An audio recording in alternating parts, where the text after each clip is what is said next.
another episode of Live and Rock. That's right. The show for creative souls. Most artists cannot be comfortable stuck in one box. That's right. And that's what this podcast is about. It's not just filmmaking, but creative pursuits in general. The creative life, whether it's music, whether it's writing, whether it's painting, illustrating, photography, dancing, whatever it is. Make some noise, rock the world before your time runs out. Let them know what you're about and just make some noise. Rock the world, no matter what your game. Make sure the whole world remembers your name. Make some noise, rock the world before my time runs out. You know what I'm about, Yes, ladies and gentlemen. Yeah. Merry holidays to you and yours. Merry This Christmas. is Live and Rock. Happy Hanukkah.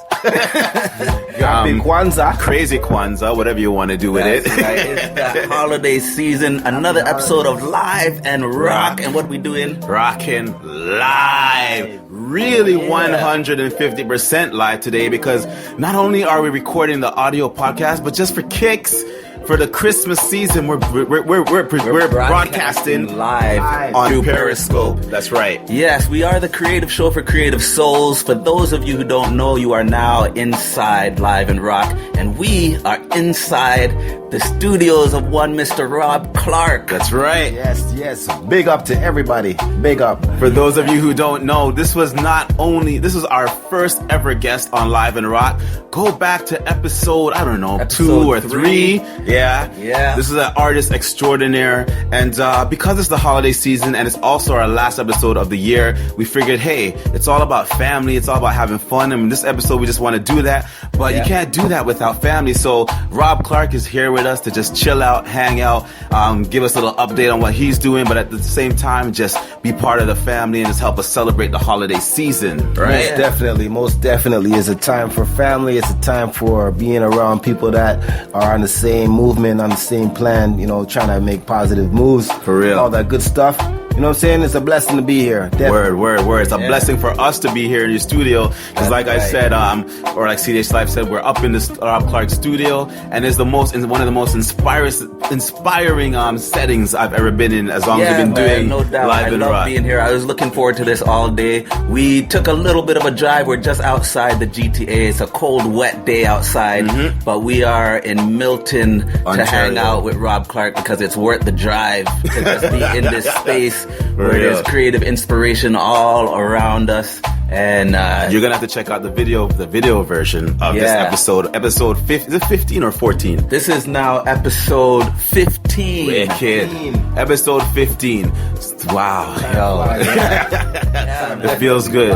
And we got some good stuff on deck for this episode. It's really just a hangout, holiday fun kind of episode. Yeah, that's but right. Of course, we're going to give you some tools to suit up for all the creative souls out there. Yeah. And we got some nice conversation tidbits for, how to enjoy it and make the most out of the holiday season.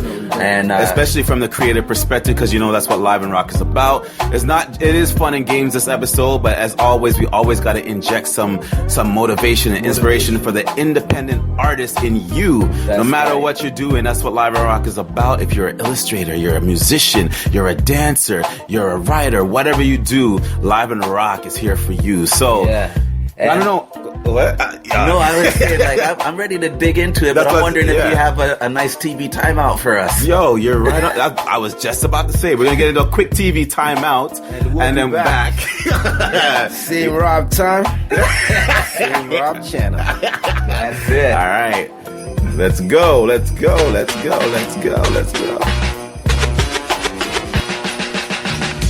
we got it! There it is. There we go. Oh, for one brief moment, I saw all the bolts silhouetted against the lights of the traffic, and then they were gone.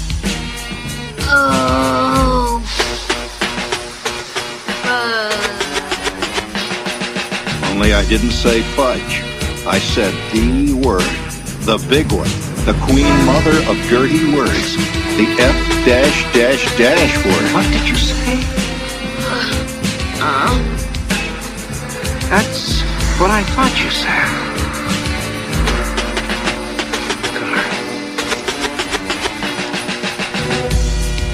Come on. Go on. It was all over. I was dead. What would it be? the guillotine, hanging, the chair, the rack, the Chinese water torture, mere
There we go.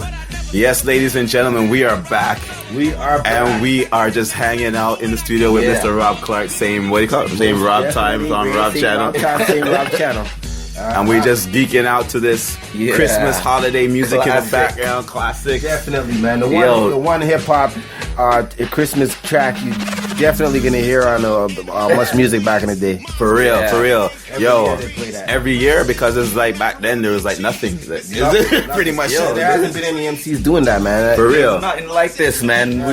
There's like so much holiday music, but nothing's representing from hip hop nowadays. That's true. And this is a classic holiday hip hop song. Mind you, though, today I was watching one of those Christmas movies on TV. I can't remember which one. I think it was, I don't know, Christmas with the Cranks or something like that. Anyways, and then at the end, the soundtrack, Ludacris has a nice Christmas track on there. You remember Ludacris? Oh yeah, I remember. That's right. Remember that? I do remember that one, man. He came out with that, and but we need to keep that going, man. It's got to be like, I want to see Rick Ross in the Santa Claus suit. Santa Claus. You should be he should be Black Santa. That's it. There you go. Let's go have any barbecues at his house without his permission. Yeah, man.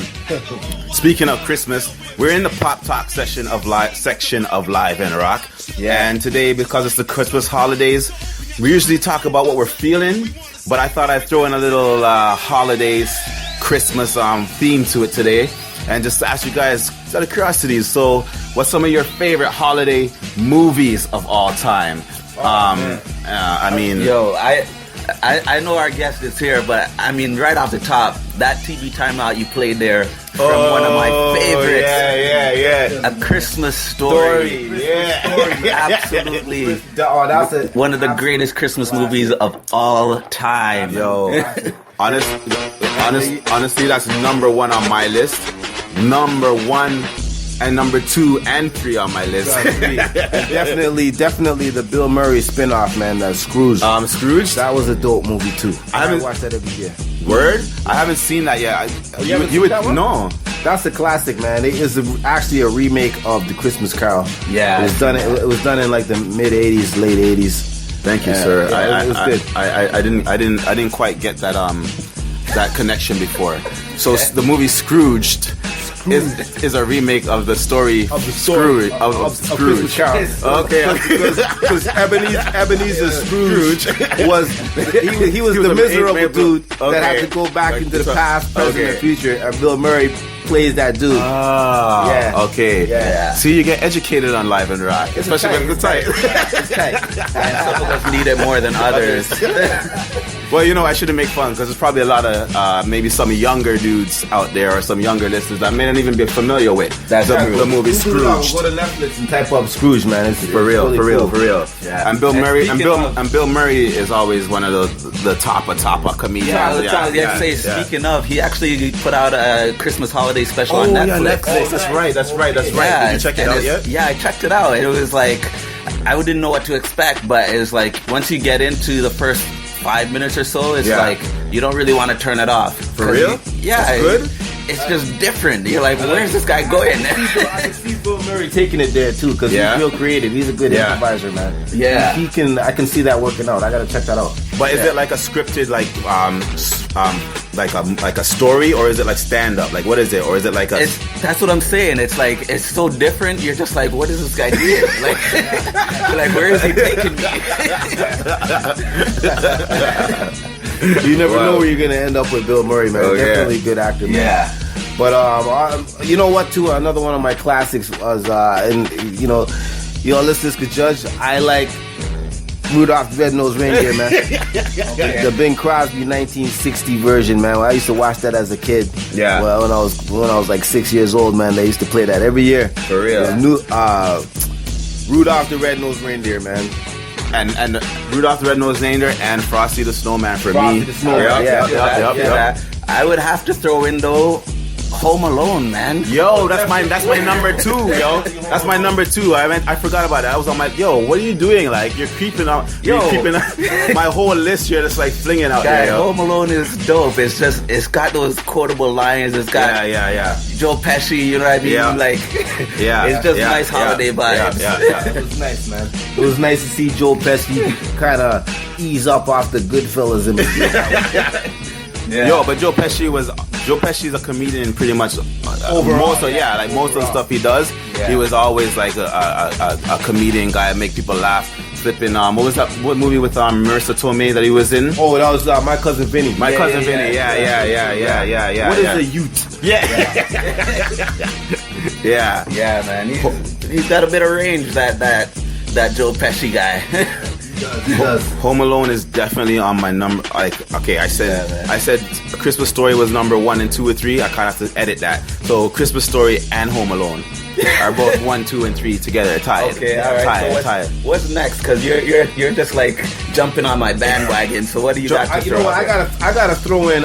Even though it wasn't fully out Christmas movie, I bet he's gonna say my other one too. But I know the one you're probably thinking too. Okay, but this one here is Trading Places with Eddie Murphy. Oh, it's not necessarily a Christmas movie, but it takes place. It takes place around Christmas time, where he kind of freaks out. He tries to calm down. That's a sick movie, yo. He tries to calm down Dan Aykroyd. He was a drunken Santa Claus. He raised the staff party at his law firm. Yeah. There was a lot of Christmas. Even though it was just a little Christmas section, you always put that movie with Christmas time. You know? I feel you. Go ahead. No, I like that. I want to hear what yours. No, honestly, mine was the same type of thing. My next one was going to be the same type of deal. It's not technically a Christmas movie. Die Hard. No, a lot of people have that on their list too. A lot of people put that on the list. And it's always a controversy when people bring it up. It's like, that's not a Christmas movie, but technically that's like the same vein. I didn't even know Trading Places was up there, but if I knew that, I'd put that there. But mine is same era though, same 80s, talking about Gremlins. Because that whole movie takes place. That whole movie takes place over Christmas and Christmas. That's a good throwback right there. I like that. Even a more symbolic Christmas movie, because we all watched that as kids. Yeah. Everybody wanted like some kind of toy related to Gremlins. Yeah. That's a good one. True. I mean, I don't like horror or anything like that. And then when I look it up, like if you look it up on Netflix or whatever, it's listed as like horror comedy. But to me, it was just like fun. Like it was just that's a classic. Yeah, man. Nobody can say that's not a classic. Definitely. Yeah, there's nothing like that. And the first one specifically. Speaking of classics, though, I will give a tip of the hat to my favorite classic is Miracle on 34th Street. True. You know, I haven't seen that, but I know I've seen like clips and I've heard about it. You haven't seen Miracle on 34th Street? I haven't seen it. Like not even the original? Not even the original. Guy, seriously. I was busy. Where did you grow up here? You know what? Did you grow up here in Canada? You know where I grew up? I grew up in AFX land. I was on my AFX tracks. AFX, what's that? Oh man, that's what I gotta ask. I guess you were on a different planet. You guys must be on a different planet. You haven't heard of AFX because seriously, that's a movie I want to check out. That's what? Miracle on 34th. Miracle on 34th Street. Yeah. Definitely. Okay, so curious. For those our listeners who who came from the same planet as Rawb Clarke. Haven't heard about it. How about you, what is it about? Okay, come on now. Well, all right. Miracle. Let me rephrase that. I've heard of the movie. I've heard of the movie, but I've never seen it. Okay, so I don't know what AFX is. I'll put that out there. But Miracle on 34th Street, what I always love about it, and I don't like black and white movies, which this is a black and white movie. Well, the original. Yeah, the original. That's what I'm talking about. The original. But what I like about it is that there's this guy who goes by the name of Kris Kringle. Yes. And there's actually a full trial to find out if he is actually Kris Kringle as in Santa Claus. Yeah. Now it's coming back. And it takes you on this journey where you're like, wait, is he Santa Claus? Yeah, you start questioning yourself after a while because, of course, he's not Santa. There's no Santa. But then the way it's executed so nicely that eventually you start to wait. Is he Santa? That's nice. Yo, I gotta Google that one tonight. Yeah. I gotta look up that one. And it's warm. Again, it's like a family thing, you know. From the youngest kid to the oldest grandparent, you can watch together. Yeah. Unlike our first movie, Christmas Story, does have some kind of different moments that maybe not so right for grandma, or depending on who you're watching it with, right? No, real talks, because true. I won't even joke. I won't even lie. When my kids got of a certain age, they were probably, I don't know, maybe 10-ish, right? And I was like, I was excited. Like, first, I was like, we're gonna watch this movie called Christmas Story as a family. And I got everybody around the TV, and I was just like, we're gonna watch this. But when we started watching it, there was some moments that came up, and I was like, I don't know if this is appropriate for the kids. And wifey was grilling me, and I was just like, okay. I kind of messed up still, but you gotta be careful sometimes. You know what? And as we're talking, I'm thinking of another one that we could fast forward to, which was Friday After Next. Friday After Next? Yeah, with Ice Cube, and Omar. It's not Omar Epps. Mike Epps. Yeah, Mike Epps. They had the Christmas party. They had the Christmas party in their apartment to try to raise money for the rent. Yeah. And then they had Jerry Curl dude come in there flying Jerry Curl juice. That was a dope one too. Yeah. True. We're definitely showing our age in terms of our selection of movies. But that's what it is. Sometimes that's, you got to give a nod to the classics, and that's just what it is. Yeah. Straight. Well, as much as now that we've given our nod to the classics and gave away our age and all that kind of goodness, what about the present time? I don't want to necessarily talk about like the movies, Christmas movies today, but let's shift gears again and talk about 2015, because the holidays are not just about Christmas itself, but at this time of year, a lot of people, we like to talk about the year in review. The best of the year of this. You know what I'm saying? So, switching gears to that, let me ask you guys, first of all, I want to ask, what are some of your favorite or best songs of this 2015 year? Like, specifically, I'd say songs. If you want to say an artist, that's fine too, but I'm just curious. The year's coming to a close. Maybe I can get this conversation started by throwing out one of my favorite songs. Go ahead. Which will probably be a surprise to everyone, but one of my favorite songs for the year was by a young woman by the name of Taylor Swift, and it's called Bad Blood. Bad Blood. Oh, wow. And as a reminder, we're not here to judge. We're not here to judge. Yeah. I mean, if you want to judge, I guess I have to take it because I kind of judged you on that old Miracle on 34th Street. You put me in check on that one. No, but real. Okay. Yeah, go ahead. But real talk, no. I have nothing to add to Taylor Swift. Although she's a great artist, but which, by the way, I'm still curious what this AFX thing is. Okay, AFX, man. Like, if you grew up like, man, AFX is basically a track. It was a set. It was a race car set. Oh, called AFX. Okay, and the most basic track you could get was like in an H shape toy. It was a toy called AFX. Oh, now I know what you're talking about. You get two cars. You get a red car and you get a blue car and two guns. When you squeeze the trigger, it revs the engine up. And not to drift off into a story, but I'll give you a little brief memory. Every time I talk about Christmas and back in the days of childhood, AFX always comes to mind because it was the most memorable. I always wanted an AFX track. Yeah. When I got that Sears catalog in the mail, man. Sears catalog, yo, that's a throwback. I went right. It was as thick as a phone book, and I went right to the back. Yeah. And I saw the AFX track, and I was dying to get it all year. I got it. My cousin, we opened it on Christmas Day. I cried. I was so emotional. And we broke it on the same day. So, we were trying to figure out how it worked. So we took it apart and broke it. Wait. Put it back You together. intentionally broke it. We took it apart. My mom said we broke it. We technically took it apart to see how it worked. Yeah. It was puzzling. It was amazing invention, man. I have to agree with your mom. You broke it. Yeah, we broke it. We tried to put the car back together and it broke, and I got my first Christmas beating. But yeah, AFX track, that was That like is something you don't forget. I'll never ever forget that in every sense. Wow. Okay. So you were too busy with the toys to even worry about movies, is what you're Worry saying. about movies, dude. You know, it was all about toys, man. You know what I'm saying? Okay. First Christmas beating. That means you got enough beatings at Christmas. Oh yeah. Oh, yeah. Well, you know what? A few times it's when your cousins come over, we got a little rowdy. Yeah. But yeah, memorable. Yeah. Memorable. Okay.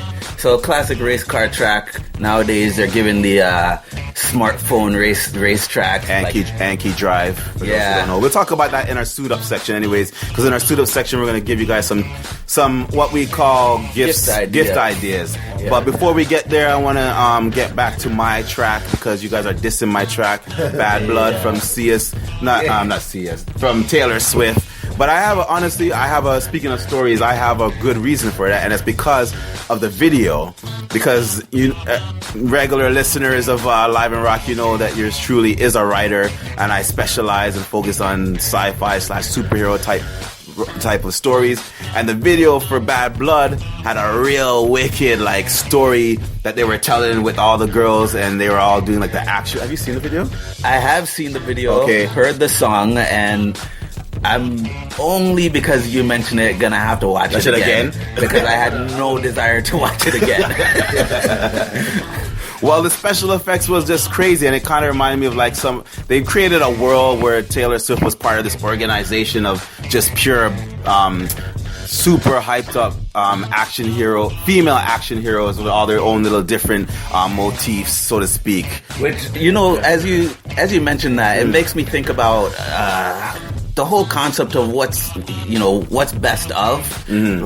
There's a lot of cookie cutter stuff nowadays. Even movies we want to see. You look at the trailer and it looks like the last trailer you saw. True. I don't know if this came out 2015 or not. It might have been 2014, but something I'm feeling right now is I finally took a look at Birdman, the movie. Oh yeah. No. Sorry. I mean, I've seen it too, but I'm just surprised that you're just seeing it now. Okay, go on. Was that 2015? Yeah, it was. Okay. Yeah. So this movie is different. Tell me about it. Go on. What I liked about it is that it had that fine line balance between really high quality art and connecting with pop culture present day kind of expectations. Right. Yeah. So But you liked it? Yeah, I liked it, man. I hated that movie. For me, it sucked. Did you see it, Rob? No, I haven't seen it. I gotta check that out. Birdman. I mean, maybe hate is a harsh word, or maybe an exaggeration a little bit, but I guess because it was so hyped up, I was expecting something phenomenal. I was expecting something mind-blowing. I was expecting something that was going to change my life. And when I watched it, I was like, Brethren, this thing is boring, real time. Sometimes it's the setup though, right? 'Cause I hadn't heard a whole lot about it. I know it was critically acclaimed. Yeah. But then I just, I was in the mindset where I was like, all right, I'm going to watch something on my to-watch list. Right. So I just threw this on, and it's Michael Keaton, you got Edward Norton, you got Yeah. Zach Galifianakis. Yeah. And the whole... Go ahead. I'm a big fan of Edward Norton. As you said that name, my eyebrow kind of raised up. Yo, trust me, yeah. If for those of you who don't know Edward Norton, type up his name and you'll see his archive. He's got some shots. Yeah. No, he was big. Trust me, he was big. The fact that we lost him in the whole Marvel universe was a huge blow to me, because he was huge. When they announced he was going to be the Hulk the first time, I was like, yo, like, because he's like a great actor. Like, what was the first movie that he got big, really famous for? Was that movie when he was maybe Fight Club? Maybe was his biggest. True, that was one of his. But there's also that other one, Rounders. the other one where he played like he played the skinhead. No, another one. He played a character where he was like he was mentally handicapped, or he's pretending to. With Robert De Niro and Marlon Brando. That was another one. But you see what I'm saying? It's like what I love about this movie Birdman is that they casted it with stars who kind of fit what they're talking about. So Edward Norton, for example, plays a guy who's a serious actor, he doesn't like to take these commercial roles that are just for the money. And Michael Keaton, who is the lead, he's known for one big superhero role. And he's trying to do something more serious. Life. Where so many people know him as the guy who played the first Batman. On the big screen, and they kind of play off some of those things. And so those kinds of intricacies and details make a difference. I see that part of it, and I appreciate that part of it, but it's just, again, like the overhyping for me, I guess I wasn't in the right place when I watched it. It was just like, it was a little bit too artsy for me. And I was expecting something a little bit more punch to it, you know? Okay, yeah, you gotta go in with an open mind. Yeah. Well, I don't have much of a comment to make on it. I've never seen it yet. I'm gonna definitely check it out, as well as a few other movies we spoke about. I got a little bit of homework to do tonight, but I want to check out that. I'm a fan of both actors, so it sounds like it should be pretty interesting. Well, there's another movie that I'm pretty sure both of you have seen. Okay. I know for sure CDH has, and we did an episode on this movie, but it's one of my favorite for 2015, and that is Top 5. Another movie about an artist trying to be taken seriously after doing a certain. The Chris Rock. The Chris Rock. Yeah. I saw that. I saw that. I was impressed a great deal. I was impressed a lot, man. It was kind of like a day in the life of a comedian. Sort of, off screen, or a few days in the life of a comedian, off camera, off the stage, and his relationship with his love interest, Rose, what's her name? Rose. How do you pronounce it? Rosario Dawson. Yeah. And a couple other cameos he had in there. Yeah. The way they put it together, it was pretty good. It wasn't all about the comedy. Mm-hmm. Although there was some nice comedy in there. There was some really good. I really love the moments when they were doing all the moments when they were doing the top 5 list, like all the scenes where he was with other people and they're debating the top 5 MCs. Yeah, those were all funny. Apartment. For me, those were all And Tracy Morgan. Yeah. Had a spot in there too. Yeah. True. Yeah, man, I can't wrong that. That's definitely on the list for best of 2015. I'm also thinking. The Netflix is kind of coming strong. So things like Master of None, which we talked about on our last episode. Yeah. I put that up there for best of 2015. Okay, hold on. So since you're switching to Netflix, forget the movies. I want to talk about, and you guys didn't give me no music now that I think about it. You guys made fun of my song, but you didn't suggest give me any of your own song. But anyways. Wow. You know what? Okay, since we're on the pop tip, I can name off a bunch of hip hop artists. Everybody knows that. No, but I'm gonna go out and say, okay, that Justin Bieber track. Oh, which one? I'll show you. Is it I show you? I'll show you. Are you talking about Sorry? I think it's I'll show you. And the video, he's on a mountain. He's like walking along like at the edge of a mountain or something like that. I don't see music videos because I'm too busy on Netflix, so I'm not sure what. Well, yeah, it's for those of you guys who can't see Rawb Clarke and Shell Rock, you're just hearing this audio podcast. You'd be surprised when you look at these guys to hear the names they're throwing out. For real. No, real talk. Seriously. DMX. Some MOP. KRS-One. That is kind of true still, because you're laughing at my Taylor Swift, but really, like, Mr. Original MC from Run DMC days. So your favorite track of 2015 is Justin Bieber, guy. Really? I've been liking pop. I've been liking pop ever since I've been coming up. Yeah. been liking pop, like Cyndi I like pop. I Lauper. like pop too, man. My favorite is grape. Oh, Sprite. You know, as long as it's a good vibe, like you know, it doesn't even matter what genre of music is, man. Okay, as long as it's a good vibe, I'll mess with some opera on the right day. Word. Kenny Loggins or For real. Yeah. Yo, you don't even want to get me started on my whole country vibe, man. I've been feeling that. Country all day. Country's the joint, man. New country. Shout out to Nashville. Speaking of that. Okay, so let's get into our final our final category of best of before we get into our suit up is your favorite binge worthy shows on Netflix, Hulu, Showbox, whatever you call it. What's your favorite binge worthy show of 2015? The show that you just sit down and you gotta watch boom, 3, 4, 5 episodes straight. You don't even have to ask me. Nashville is right there for me. Although I can never binge on it because I always watch the latest episode and then I'm just waiting for the next one. Raina James. Yeah. Raina James. And you know, but anybody that knows me, man, those Robbies on that Walking Dead.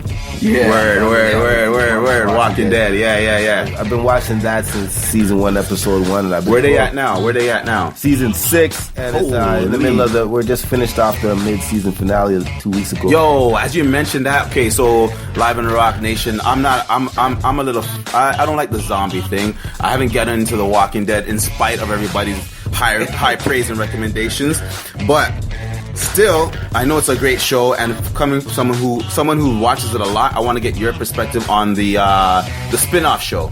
The Fear the Walking Dead. Did you watch it? Fear the Walking Dead, it kind of like it didn't disappoint me, and I'm giving it a chance only because I'm a real zombie. I've been watching like zombie flicks since I was a kid. I love horror movies. I love scary movies. I think it's because I'm born on Halloween. I'm born on October 31st, so I've been told that. Legit. My birthday's on Halloween. Okay. I got candies and presents when I was a kid. Wow. And I think that has a lot to do with no wonder. Yeah.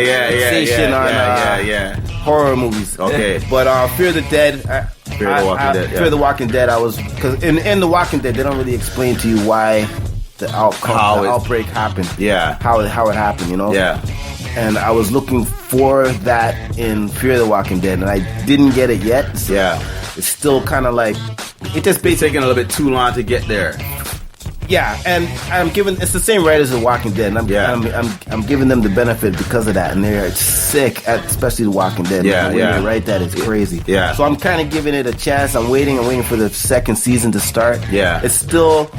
It takes place basically when the outbreak just kind of happened. Yeah, when it just starts. Yeah. Walking Dead is more like the aftermath. Yeah. So obviously they're not gonna probably jump into the cause of the problem right away. Yeah. So I'm giving them a chance maybe in the next season. Yeah. I like the characters. I like the build up. Yeah. And again, I'm giving it a chance only because I'm a fan of the first installment or the franchise. Yeah. Honestly, based on that, I actually think that I would check that out more because I'm more interested in that. I'm interested in the how did it happen? How did it start? That story intrigues me. So, as someone who's not a big Walking Dead fan, I'm thinking maybe I might want to check out the original, and I might not be as disappointed because I'm interested in that story. But yeah, we'll have to have a full conversation about that, maybe even offline, because I'm curious to know your perspective on what makes a good zombie flick, or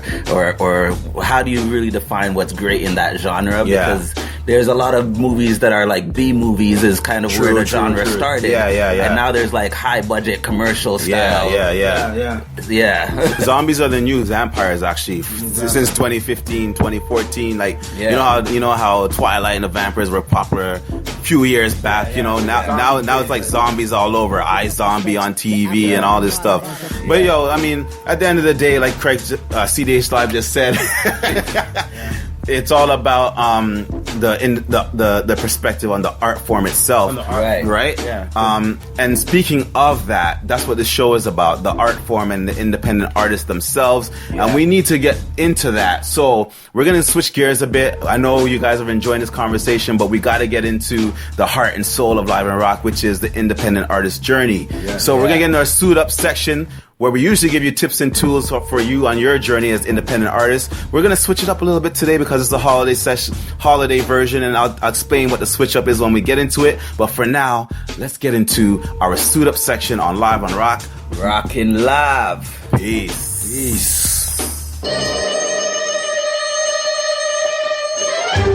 Suit up, suit up, suit up! You suited up. Snow suit up, flight suit up, penguin suited up. Suit up, you suited up. Birthday suited up. Slut up, suit up. Suit up, suited up. Suit up, suit up. Space suit up. Suit up! So we are back live and rocking live. My boy CDH Live is just addressing our Periscope listeners or viewers while we're doing this. Cool. So, yeah, we are in the official suit up section, and usually, like I said, we give you guys tips and tools for the creative artist in you and how to help you get where we are, which is at the top of the heap in the creative world. No, we're not even close. We're on the journey too. We're climbing. Yeah.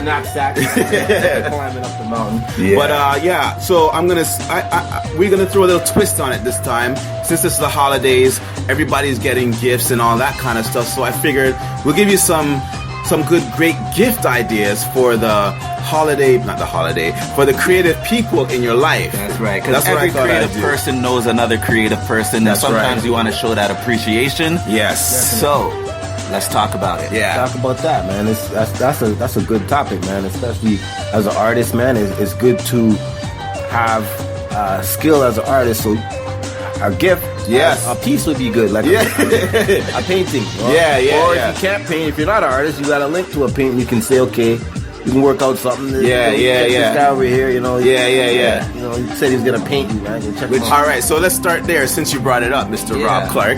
And so, I mean, it's actually we kind of dropped the ball at the whole beginning of the show because we presume that everyone listening today knows who Rawb Clarke is, but really, not necessarily so. True, so we're just having holiday fun still, that's right. But we're going to get into the formalized intro. Yeah. Yes. Which right now I think is a good time because it fits in what we're talking about. Gift ideas for the independent artist in your life and or the artist appreciator in your life. So, Rawb Clarke is an artist extraordinaire. He does some great celebrity-style artwork. Hand-drawn illustrations transformed into digital artwork. Yes. And we want you guys to check it out on the video version of the podcast, and as well, we'll give you all the Rawb Clarke website and all that later down the line. But right into simple gift idea for anyone in your life who's aspiring to be an artist, or particularly kids. I know a lot of kids are like being artists. One of the things I like to recommend is those how to draw comics books, right? If you go to Chapters in Canada, I don't know what they have, Barnes and Nobles in the US, but there's a lot of these books that tell you how to draw comics. Something even more popular is how to draw anime. And if you have a young aspiring artist in your life, be it your nephew, a niece, a daughter, whatever, these are great gift ideas, I personally find, and I'm not even an artist, because they usually come with not only the instructions, but they come with a little pencils or like, you know what I'm saying, like the crayons that you need. They have like the illustrative paper inside of it, so it's not just the book to read, but you can actually practice, you know what I mean? Yeah, and along that lines is very specifically, every aspiring artist always uses money's an issue, right? Every artist needs money. Everyone thinks that their artist friend is a starving artist. But here's what we can do to make it personalized. Yeah. You know, everyone thinks about these gift cards. Yeah. And if you give your artist friend or family member a gift card that's specific to something like a craft store, like a Michael's Arts and Crafts, if they're a creator. If you give them a gift card to Chapters or Indigo, you know they're getting something that's going to help them in their creative journey. Yeah. You can even give them a gift certificate or a prepaid graphic design credit or Yes. illustrator credit, so they can get their logo done or get their headshot done with a photographer. Those kinds of things that are going to help them move forward in their journey. And these are fairly inexpensive things. Yes, I love that. I love that. I love that. Also, my friend of mine was telling me about kit that you could buy at Michael's. Yes. Or you can even go to Curry's. Yeah. They have kits where it's a set of paints. Yeah. And then you get pencil crayons, oil, water base. Yeah. Pastels. Pencils, different mediums that you can sample, not necessarily finish a project with. Right. But at least like a sample. Yeah. See what you like. Yeah. See what you like. For the ones who aren't necessarily established, and they're just still exploring, right? Yeah. They sell different kits in there that you could buy, different price ranges. I like that because that was on my list too. The whole gift certificate to Michael's, specifically Michael's for anyone illustrated, and I had a few others on my list. Switching gears to even like other things like music. So in Canada we have Long and McQuaid, which is a local music shop. They sell used and new music equipment. But I mean, again, most people, a lot of people know aspiring musicians in their circle of influence. Exactly. So be thoughtful. Do something like give them a gift certificate specifically to your local music instrument shop that they can use. Yeah, right? and what's great is a gift like that it's thoughtful, but it's not as much work as trying to figure out exactly what they want. Yeah. So rather than giving them a gift certificate to Walmart or Best Buy, you're giving them to Long and McQuaid because you're saying, I know you love music, I know you're an artist, and I know that there's things there that you maybe wouldn't save up for because it's not so high on your priority list.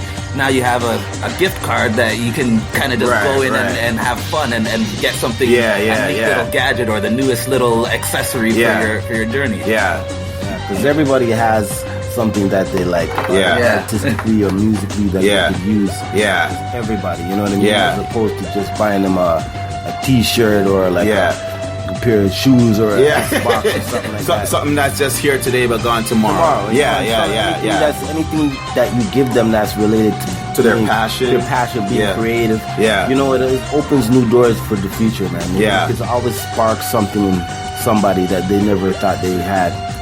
Speaking of that, that's another thing, that a recommendation I have on my list for great gifts, and this extends, I think, mostly for kids, but it can extend to grown-ups, is lessons and or memberships to creative things. So on one of our other episodes, we talked about lynda.com, where you can learn and get lessons in anything really, graphic design, video production. Oh man, so if you have a brother, nudge, or a friend, you know that they dabble in creative arts, film, video, podcast, whatever. Give them a 1-month membership to lynda.com. They can take lessons on whatever it is that they need. Or a gift, something like Adobe Creative Cloud. Right. You can get them 1 month at a time membership to access to Photoshop. True. Right? Instead of having them spend a whole month trying to find a cracked version to download. $20 gives them a 1 month, or you could get them the membership for the year or whatever it is. Legit copy of Yeah. Nice. Those are good ideas. Thanks, guys. I don't know what to be expecting. I want to add 2 more in real quickly. Again, along the same lines of lessons and whatever, especially for the kids. Again, you can get them, if your kid's a writer, wants to be a writer, get them a membership to or a class. In the fall, they can just enroll them into a writing workshop or a long-term class. Or if they want to be a singer, get them some singing lessons, vocal lessons. Something that's really great, studio time. Oh yeah. You can never, any aspiring musician, no matter what age they are or what stage of the game, they will never reject free studio time. They will always appreciate getting 4 hours studio time somewhere. That's just to do vocals or whatever. That's a great gift. You're the musician in your life will love you. Love it, regardless of what level you're at. As a creator, like even if you make it to the Grammys or if it collects dust on your shelf, you did it. It's yours. You experienced creating that. You had that opportunity. Yeah. And is it okay if I wrap up the Suit Up with one last piece? Sure. Creative people never stop creating. They're always thinking about the next project, working hard. That's true. And they very rarely take time for themselves. So True. A great gift idea is like a spa day or a, quick retreat, something where they can just have a relaxation experience and kind of just allow them to completely release all the stress, and that will rejuvenate their creativity. Yeah. I agree. That is a good idea too. Take your mind to take. Sometimes you need to. Oh, you want to try? Get away. Sometimes, sorry, my bad. Sometimes you need to get away from what you do every day. If you're as a creative, to go to a spa and relax. Yeah. When you go back to it, you're refreshed. Yeah. And when you come back to it, it would be the females, True. And I know some of our listeners out there some people are tactile and some people like to have something physical so if you do want to get something actual, tangible, physical thing, another great thing is a microphone. Any recording artist or aspiring recording artist in your circle of influence will love a microphone, a camera, selfie stick. There you go. Selfie stick, nice and low cost. Yeah. Or a rhyme book, just a pad and a pen. For real, even for a writer, for real, a nice journal. Yo, I think we killed it. Yo, tablet, the list iPad, goes on. Yeah. There's lots. So if you want some more ideas, Google it. Anyways, so as we mellow, of course, hit us up at Live and Rock. Tweet at Live and Rock. And we'll share you some more ideas off our list because we only scratched the surface. For real. Yeah. But we went long on our opening segment of Pop Talk, so we just wanted to keep this one short and sweet. Yes. And as we wind it down a bit, it's time to get into our feature conversation for this last episode of 2015. So we're going to switch gears, play the segment music, and get into it. What is our feature conversation today, Mr. CDH today, Live? we've been having a lot of fun for the holiday season, but sometimes holidays can bring some blues. So our feature conversation is about Christmas love and hate. What do you love about the season? What do you hate about it? And how can we make the most of it? All right. That sounds good. So let's just play the music and get right into it like this.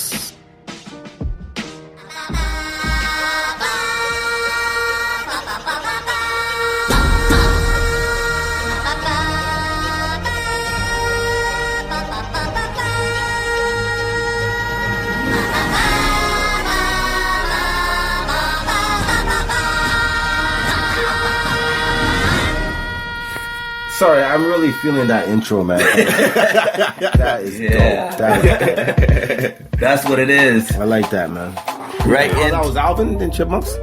Actually, no, it wasn't. It's actually the Animaniacs. Wow, you're wrong too. I'm not wrong. You're part of the show. No, what the heck? Who are you talking about? You're just getting That's going from bad to worse, dude. Who do you think that is? Okay, hold on. Who's the one that creates? Who does the segment breaks? Who is me it? or you? Who is it? It's the Minions. Minions? Yes, the Minions. Okay. Who the heck are the Minions? You don't know? They look like erasers with glasses. What? Yes. Guy, clearly you don't have enough kids in your life. You just spend some more time with your nephew, man. I can send him over. I'll send him over next weekend. Don't worry. I can get some time for myself. Yeah. Speaking of nephews and cousins and so on coming over, yes, holiday time is like it's that love-hate relationship because it's so busy, but you get to see your friends and family. But then, crap, I gotta see my friends and family. And I don't, you know what I mean? So that's so much time to do all of it. Yeah. That's what we want to get into for today's feature conversation. Mm-hmm. And there's so much to love about the holidays, but there's also so much to just want to shake your head at. Yeah, so. It's definitely a sweet and sour deal, man. Yeah. You know what I mean? Every other year, one year you can spend it with your family. Yeah. And the next year you can spend it staying away from your family. For real. Yeah. Can I jump in with a certain perspective? It's our show. Yeah. But again, from the artist perspective, I tend to be the type of guy that when the holidays come like this, sometimes I do get frustrated with the fact that it's holiday season and the little time that I have as an artist gets encroached on by the fact that you have to do all the family stuff and commitments, people inviting you to this, inviting you to that, and you know what I mean? You want to chill sometimes. You just want, You know, the holidays, I just want to chill out and stay in bed and just binge, man.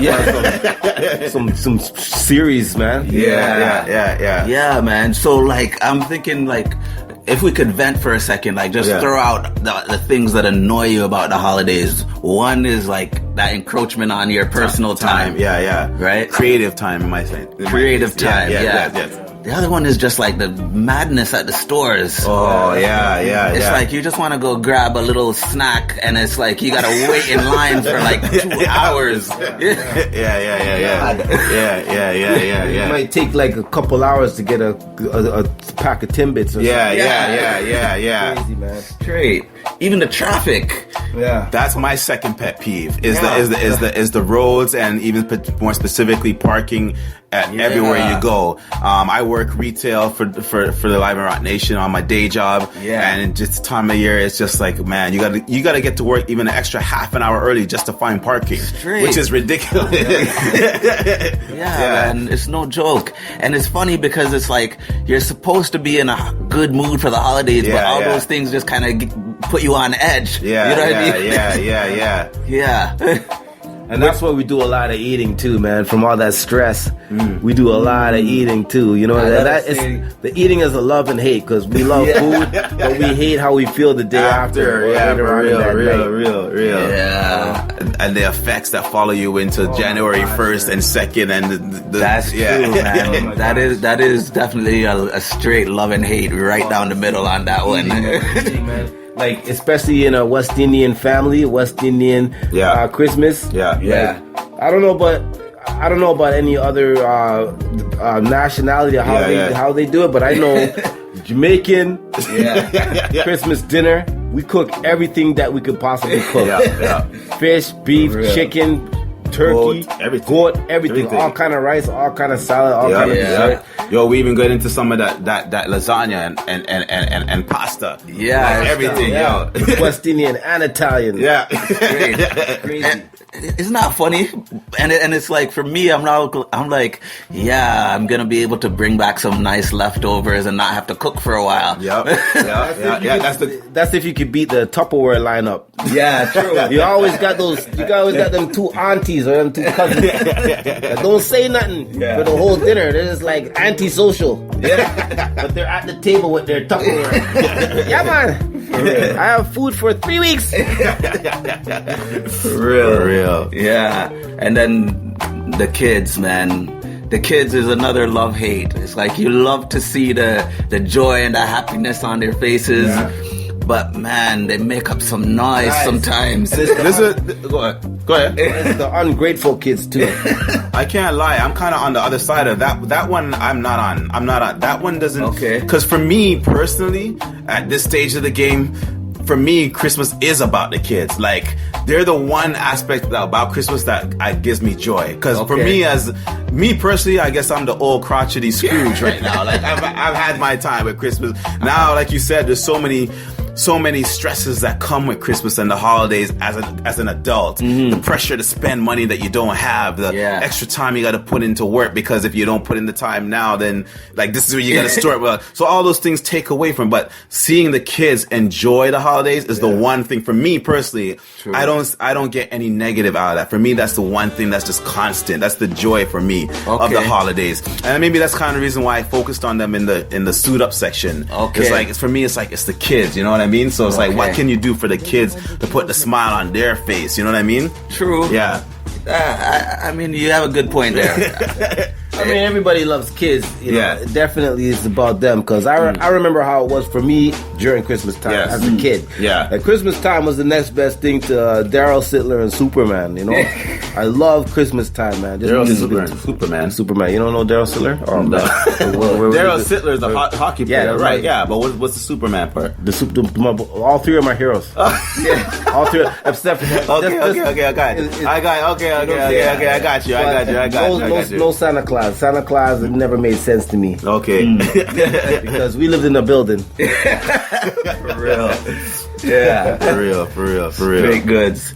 But yeah, so it's all about now, it's like, okay, with all those stresses, how can we actually make the most out of it? And I think that's a good starting point, Rock, because thinking about the kids and what you can do to make their Christmas memorable, make it a positive memory for them, is a good starting point. You know what's a good starting point to make it positive for them? What's that?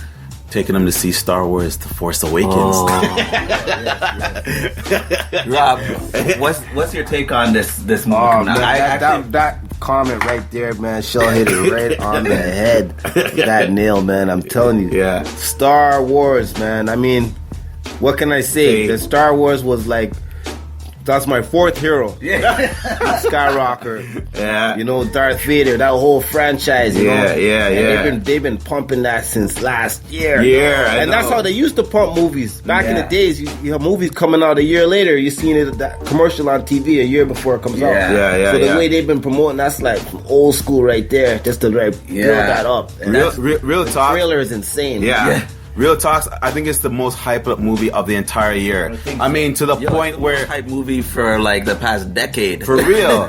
Because they're not only promoted in the usual avenues like commercials or toys for kids. But I'm seeing Star Wars pop up on jewelry store ads. Like, I'm seeing them put Star Wars has a connection with makeup right now. Yeah, that's what I'm saying. Like, they're promoting Star Wars necklaces and things and high-end jewelry stores, a commercial. I'm like, what the heck? It's like ridiculous. They're going overboard. If you don't want your woman looking like Darth Vader, get this Maybelline. I mean, we were talking about it on the way to record this episode. We were like, how soon can we see it? Because we don't want it to be spoiled. For real. But yeah, one of the things about the holidays I love is that there's usually at least one or two movies coming out for Christmas that is like, I want to see that movie. And this year just happens to be like the behemoth of them all movies. When is that dropping anyway? That's literally in like few days. The 18th. I am not gonna be close to the theater.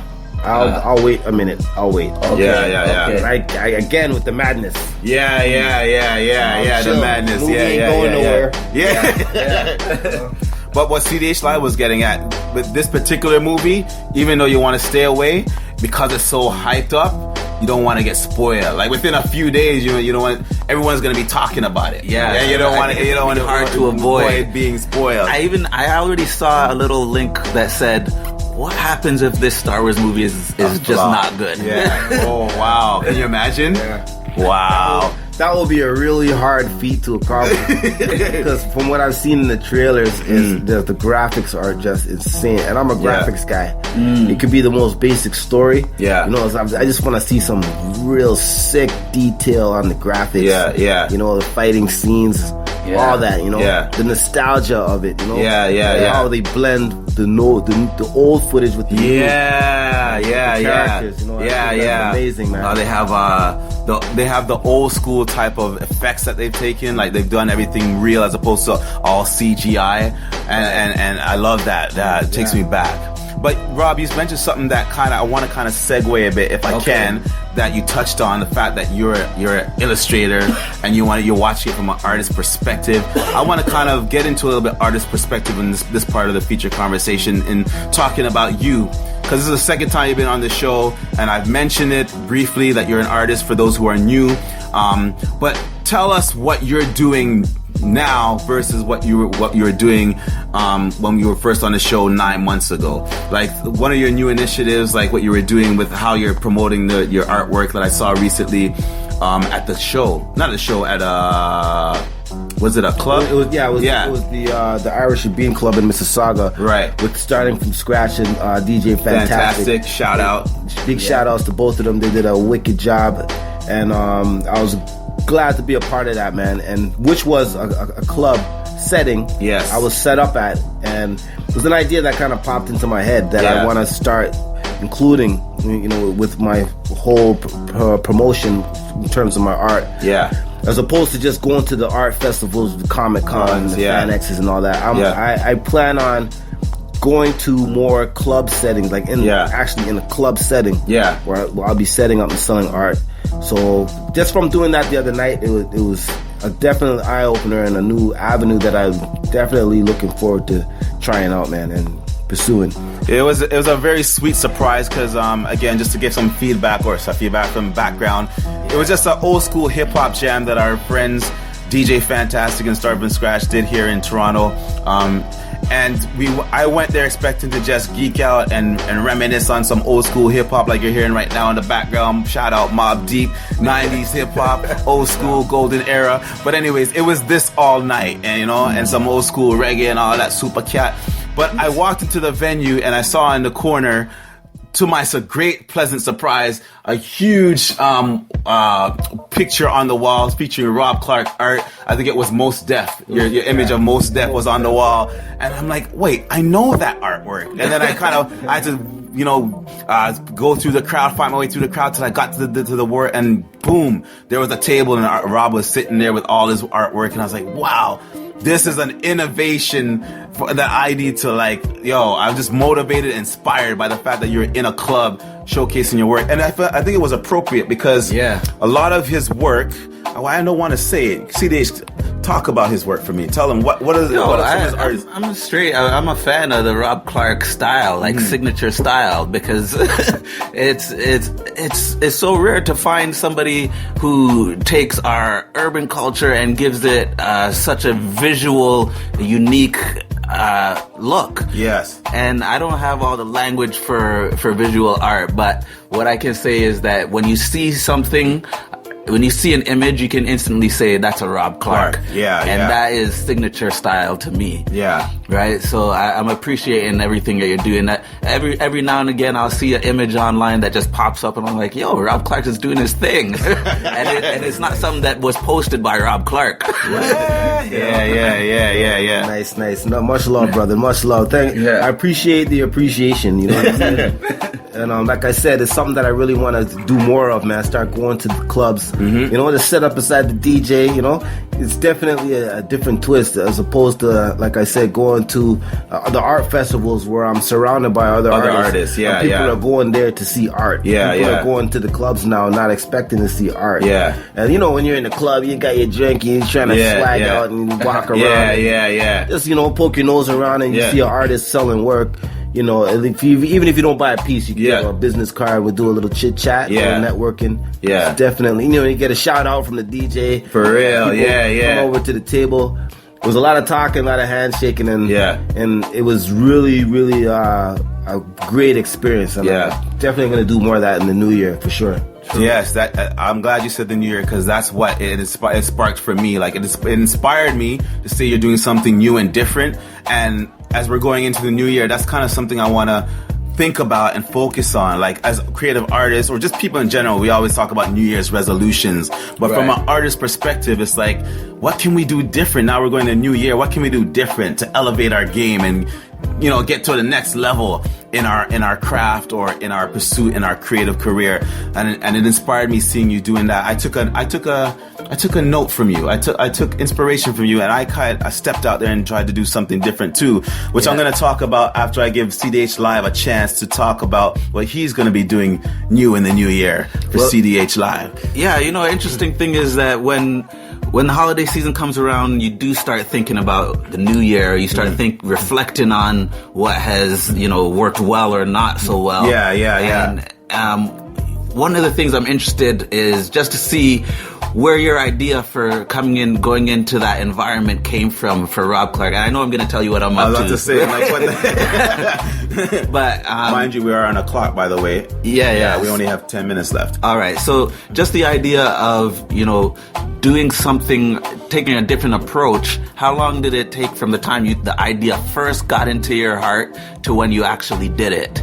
Well, the idea basically sparked off from the concept of our affiliation with the whole party we put together. It has something to do with, we'll get into this a little later on, probably in another episode, but the BigHouseRadio.com, which is a live stream of old school hip-hop playing and 24/7. 24/7. Nice. And eventually we'll be getting more DJs like starting from scratch, and including like CDH live music and stuff like that, and even promoting Live and Rock, the whole avenue. Our affiliation with that event that night kind of said, okay, you know what? My boy had a little, link with the owner of that club, so I had an idea to say, okay, you know what? Why don't I set up there?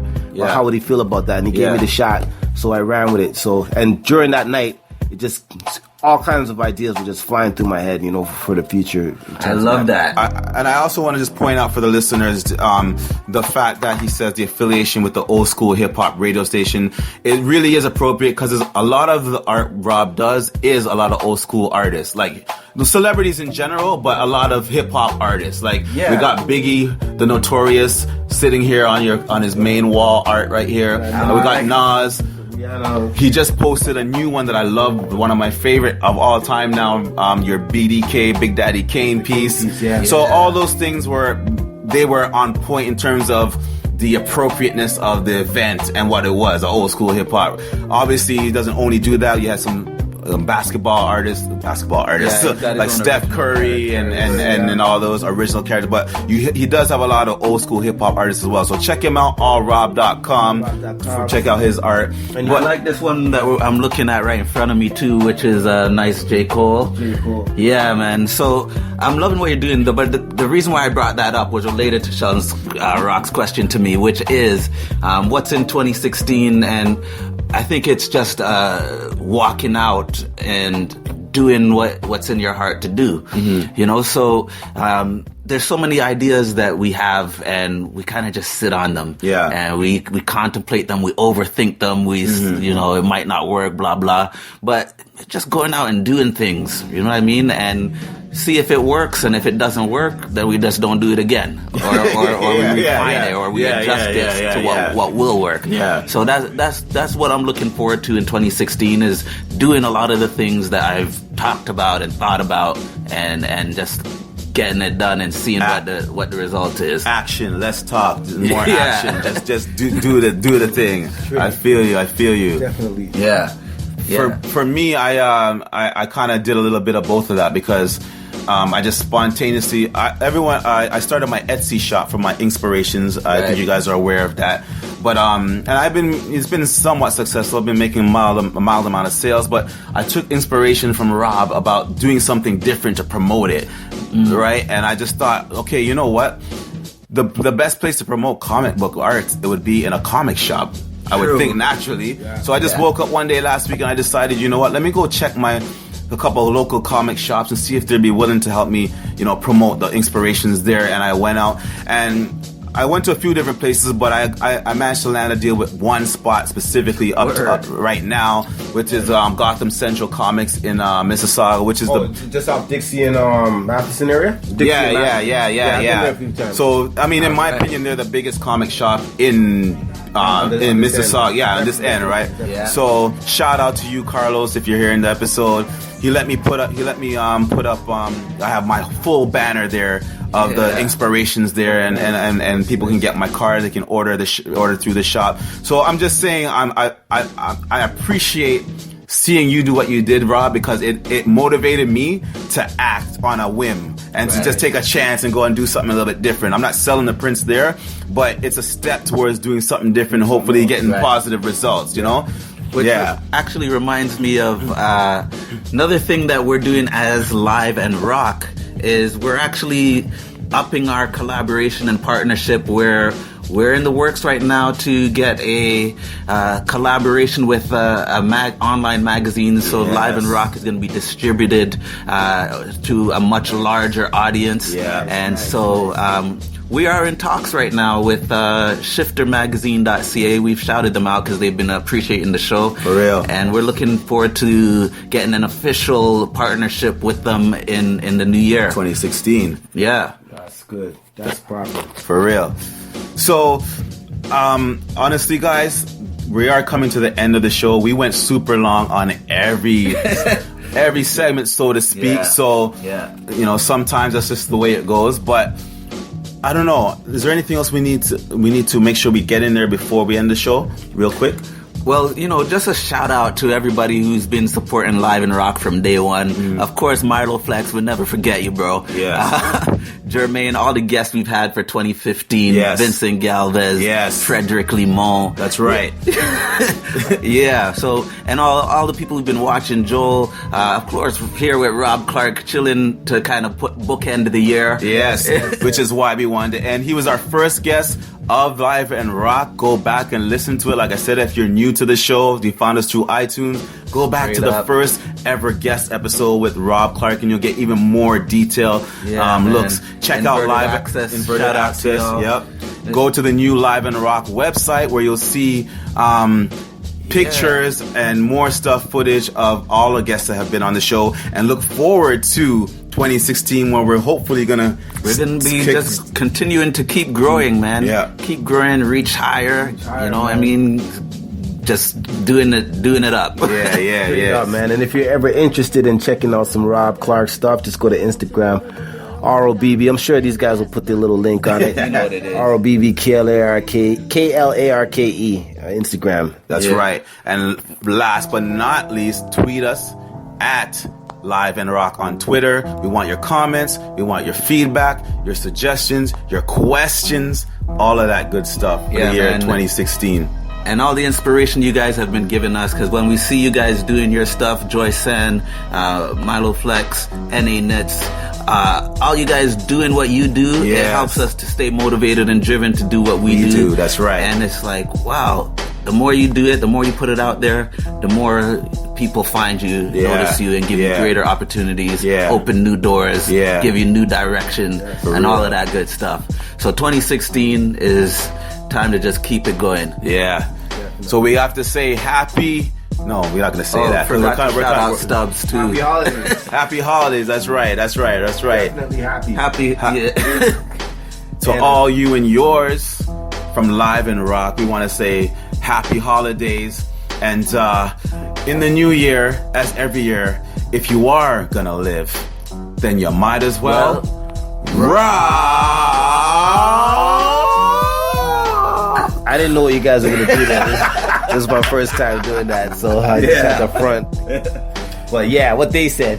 Yeah. Whatever. That's what it is. Make some noise, rock